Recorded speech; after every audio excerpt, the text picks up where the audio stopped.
દિલીપ સંઘાણી પોતાના પર થઈ રહેલા આરોપોને મુદ્દે આરટીઆઈ કાર્યકર્તા સામે કોર્ટમાં જશે। સંઘાણીએ પોતાના પર થઈ રહેલા આક્ષેપોને પાયાવિહોણા ગણાવ્યા છે અને કોંગ્રેસ પર હુમલો કરતા આક્ષેપ કર્યો છે કે હતાશ થઈ ગયેલી કોંગ્રેસે માહિતી અધિકારનો સહારો લઈ આક્ષેપબાજી પર તે ઉતરી ગઈ છે।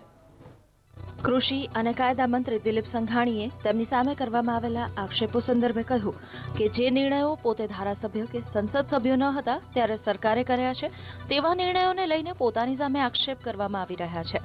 જે ટ્રસ્ટોમાં પોતે કે તેમના કોઈ સગા સભ્ય નથી એવા ટ્રસ્ટોનો હવાલો લઈને ભ્રષ્ટાચારના આક્ષેપો થઈ રહ્યા છે તે પાયાવિહોણા છે। સરકારી મિલકતો છે, આજે પણ સરકારની માલિકી છે એવી મિલકતો મારા ટ્રસ્ટોના નામે કે મારી સાથે જોડાયેલા નામો થઈ ગયો હોય એવો ભાસ કરવાનો પ્રયત્ન કર્યો છે। અમરેલી ડેરી સાહેબ કોલેજ કોંગ્રેસનું શાસન હતું ત્યારે સરકારને ભાડે આપી, આજે પણ સરકાર ભાડું ચૂકવે છે, માલિકી પાલિકાની છે।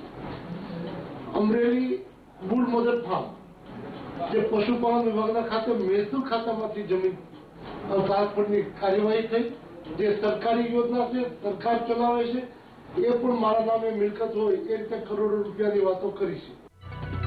સંઘાણીએ આરોપ લગાવતા કહ્યું છે કે ચૂંટણી નજીક આવી રહી છે ત્યારે હતાશામાં સરી ગયેલી કોંગ્રેસ જિલ્લા કક્ષાએથી કાર્યકર્તાઓને બોલાવીને આ પ્રકારના જુઠ્ઠાણા ફેલાવી રહી છે।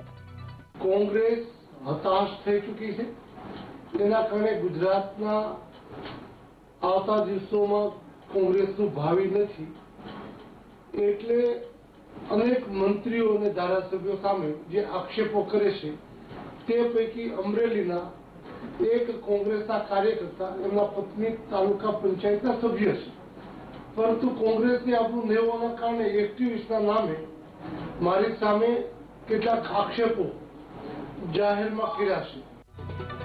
આ મામલે હવે કોર્ટમાં દિલીપ સંઘાણી પોતે અથવા તો કોઈ સંસ્થા દ્વારા દાવો માંડશે અને સમગ્ર મામલો કોર્ટના દાયરામાં લડાશે। હેમંત ગોલાણી, VTV, ગાંધીનગર।